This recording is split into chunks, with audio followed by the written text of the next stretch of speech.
രാജാക്കാട്ടിൽ കർഷക ദിനാചരണം നടന്നു. ഗ്രാമപഞ്ചായത്തിന്റെയും കൃഷിഭവന്റെയും സംയുക്താഭിമുഖ്യത്തിൽ സംഘടിപ്പിച്ച കർഷക ദിനാചരണം ഉടുമ്പൻചോല MLA അഡ്വക്കേറ്റ് സേനാപതി വേണു ഉദ്ഘാടനം ചെയ്തു.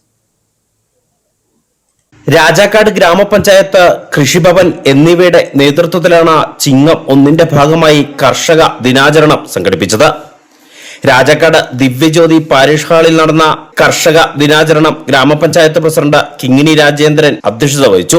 യോഗം ഉടുമ്പൻചോല MLA അഡ്വക്കേറ്റ് സേനാപതി വേണു ഉദ്ഘാടനം ചെയ്തു. കർക്കിടക മാസത്തിലെ ദുരിതങ്ങൾ ഇതെല്ലാം മാറി മലയാളി അവന്റെ ജീവിതത്തിലെ ഏറ്റവും സന്തോഷകരമായ മാസത്തിലേക്ക് കടക്കുകയാണ്.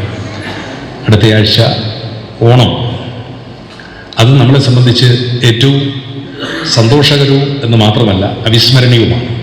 ഒരുപക്ഷെ ലോകത്ത് ഒരിടത്തുമില്ലാത്ത ഒരു സവിശേഷതയാണ് നമ്മുടെ ഓണത്തിന്. പഞ്ചായത്തിലെ 14 വാർഡുകളിലെ മികച്ച ഒരു കർഷകനെയും പഞ്ചായത്തിലെ മികച്ച കുട്ടി കർഷകനെയും മികച്ച കർഷകനുള്ള നേട്ടം കൈവരിച്ച് ജില്ലയിലേക്ക് സെലക്ഷൻ ലഭിച്ച 2 കർഷകരെയും ആദരിച്ചു. കൃഷി ഓഫീസർ BS ഇന്ദുലേഖ സ്വാഗതവും കൃഷി അസിസ്റ്റന്റ് PK ബിജോയ് നന്ദിയും രേഖപ്പെടുത്തി.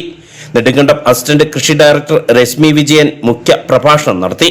ഗ്രാമപഞ്ചായത്ത് vice president Benny Palakkatt, Mini Baby, TK Sujitha, Sandhya Baiju, Vipin C Augustine, CR Raju, Joshy Kanyakuzhi, Saju Abraham, Babu Joseph, CDS chairperson Biji Santhosh, ADC അംഗം മാത്യു സെബാസ്റ്റ്യൻ എന്നിവർ സംസാരിച്ചു. തുടർന്ന് കൃഷി ഓഫീസ് ജീവനക്കാരും പഞ്ചായത്ത് അംഗങ്ങളും ജീവനക്കാരും വനിതാ കർഷകരും ചേർന്ന ലഘു നാടകവും വിവിധ കലാപരിപാടികളും നടത്തി. ഇടുക്കി വിഷൻ രാജകുമാരി.